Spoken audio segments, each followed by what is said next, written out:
औज़ुबिल्लाहि मिनश्शैतानिर्रजीम बिस्मिल्लाहिर्रहमानिर्रहीम अस्सलामुअलैकुम वरहमतुल्लाहि वबरकातुहू।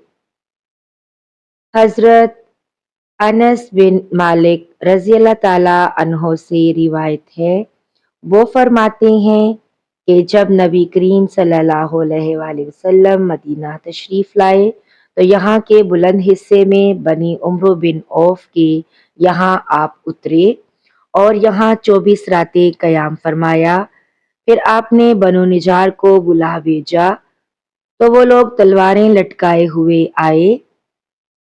हज़रत अनस ने कहा, गोया मेरी नज़रों के सामने नबी करीम सल्लल्लाहु अलैहि वसल्लम अपनी सवारी पर तशरीफ़ फरमा हैं, जबकि अबू बकर सिद्दीक रज़ी अल्लाह ताला अन्हो आप सल्लल्लाहु अलैहि वसल्लम के पीछे बैठे हुए हैं और बनु निजार के लोग आपके चारों तरफ हैं।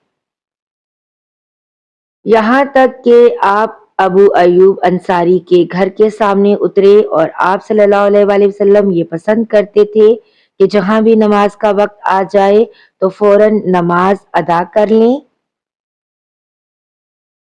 आप सल्लल्लाहु अलैहि वसल्लम बकरियों के बाड़ों में भी नमाज पढ़ लेते थे। फिर आप सल्लल्लाहु अलैहि वसल्लम ने यहाँ मस्जिद बनाने का हुक्म फरमाया।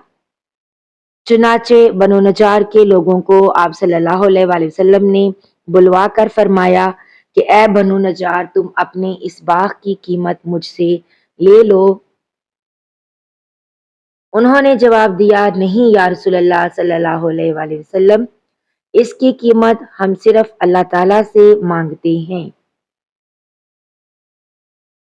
हज़रत अनस रज़ी अल्लाह ताला अन्हो ने बयान किया कि मैं जैसा कि तुम्हें बता रहा था, यहाँ मुशरिकीन की कब्रें थीं। इस बाग में एक वीरान जगह थी और कुछ खजूर के दरख्त भी थे। बस नबी करीम सल्लल्लाहु अलैहि वसल्लम ने मुशरिकीन की कब्रों को उखड़वा दिया,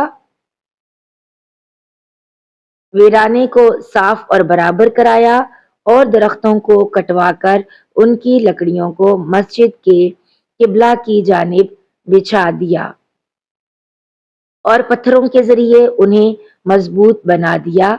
सहाबा रज़ी अल्लाह ताला अन्हो पत्थर उठाते हुए रिज्स पढ़ते थे और नबी करीम सल्लल्लाहु अलैहि वसल्लम भी उनके साथ थे और ये कह रहे थे कि ए अल्लाह, आखिरत के फायदे के अलावा और कोई फायदा नहीं, बस अंसार और महाजरीन की मगफरत फरमाना।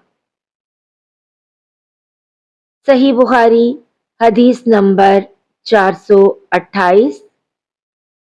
मिलते हैं एक नई वीडियो में, तब तक अपना बहुत सा ख्याल रखिएगा और दुआओं में याद रखिएगा। अल्लाह हाफिज।